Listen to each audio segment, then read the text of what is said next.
Well, hey there, native plant enthusiasts. This is Santino, Education Coordinator for Bowman's Hill Wildflower Preserve, coming at you with another Nature Note. Just like last Nature Note, we're going to shake things up and do it a little bit differently today. I'm here in one of our greenhouses to help answer some of the questions that you all ask, mainly, what does the preserve do during the winter season? People think about winter and they don't really think about nurseries, doing much. They think about them during the growing season, the selling season, but there's a lot that goes on behind the scenes, and I want to take you behind the scenes today and give you a sneak peek at what we do during the winter time. And today I am happily joined by our nursery assistant, Glenn, who's behind me here. So we'll be asking Glenn some questions, and hope y'all enjoy. So, my name is Glenn, and I am the nursery assistant here at the preserve. I have a background of nursery production, both wholesale and retail, and joined the preserve last year. This year, we have embarked on a new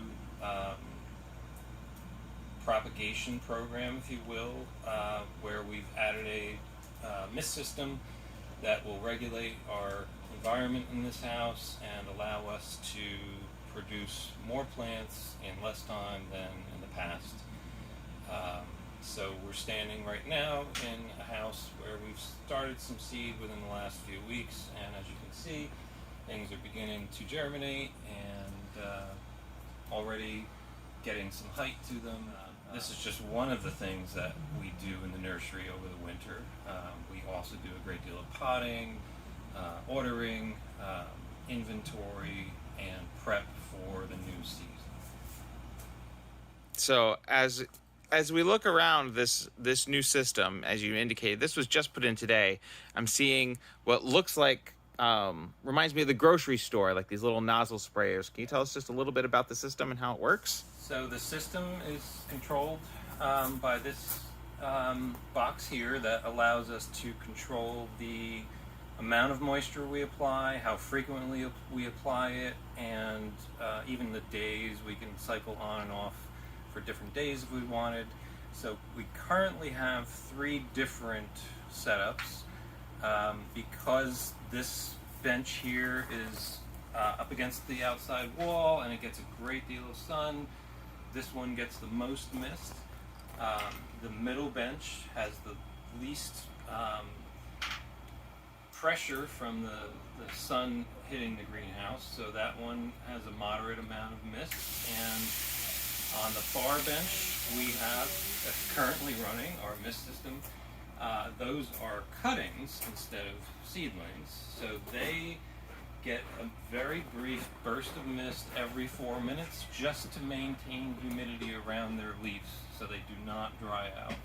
Whereas the seedlings, we want to maintain the soil moisture, but we want to let the leaves dry off in between. So we have a lot of versatility in this little house here, and it really allows us to adjust based on the crop, the type of material we're growing, and so far it has an alarm. We can be notified if the heat goes off, if the water goes off, if anything should arise. So we really can monitor everything even remotely. And so far everything, as you can see, is doing really well, and we're excited about what we'll be able to produce going forward. We will eventually fill this entire house, and hopefully it will turn over the crop maybe 2 times. Release more cuttings and less seedlings as the season progresses. So you mentioned cuttings and seedlings. Can you give us just a quick tour of what we have growing here? So one of our most prolific so far has been the various goldenrods that we've started.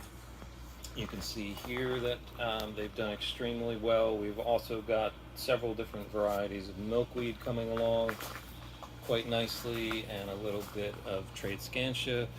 And then some things are a little bit slower. Very large seeds on the silphium, so they are taking some time to germinate. And we've got quite a variety on this bench, everything from stachy through marsh marigolds and more milkweeds, some wonderfully prolific gentian seedlings, and of course nothing would be complete without cardinal flower and great blue lobelia. So, and then for cuttings, winter cuttings, we stick pretty much exclusively to evergreens. So we've got American holly, eastern red cedars, some American arborvitae, and even a little experiment with some Canada hemlock. And that's this one right here. Yeah. And so by doing cuttings, we can control whether or not we have male or female American hollies. And this gives us an opportunity to produce both and be able to sell them as a known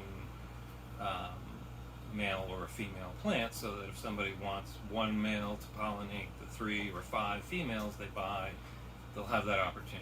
They won't have to gamble that the young plants they're purchasing may or may not produce fruit in the future. So, Is that a common question from our customers?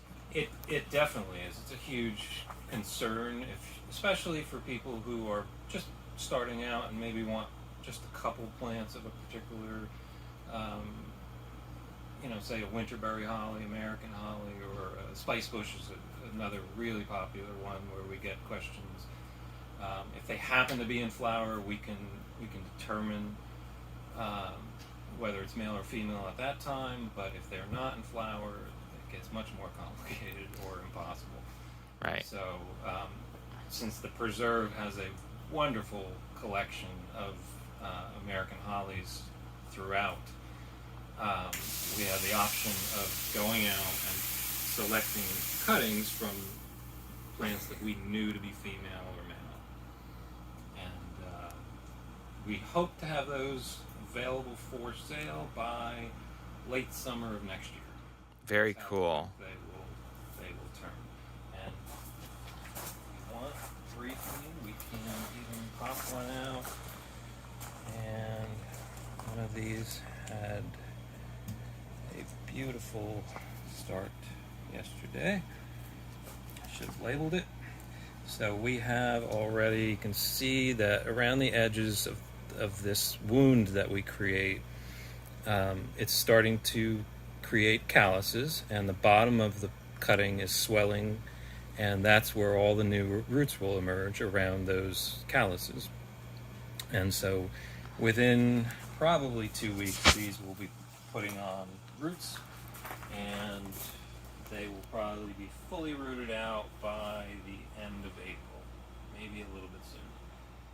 That's awesome. And yeah, thank you so much for taking time out of your busy day to chat with us. Thanks for showing us this beautiful new grow house and giving us a little, behind the scenes tour and letting us know how important this is to the preserve. So is there anything else you'd like to say to the folks? Come see us when we open in April. The nursery will be announcing our date very soon, but it'll be mid-April, and we'll have lots of variety for you, and we hope to see you then. Sounds good. And you will be selling plants throughout the summer too, right? So if you can't make it in April, absolutely, we will be here. We will be open until the end of October, and we're open every day that the preserve is open once the nursery starts. All right. Well, thanks again, Glenn, and I hope you have a great rest of your day. You too. All right, native plant enthusiasts. I hope you enjoyed that brief look at what goes on at our nursery during the winter time, and I hope you also enjoyed the interview with Glenn, our nursery assistant. I hope to see you all here come April when we open our sales floor. And remember, it's not just April. We sell our plants all summer long, so there's lots of time to get your native on. So until next time, I encourage you all to keep on experiencing what's natural and learn what's native. Take care.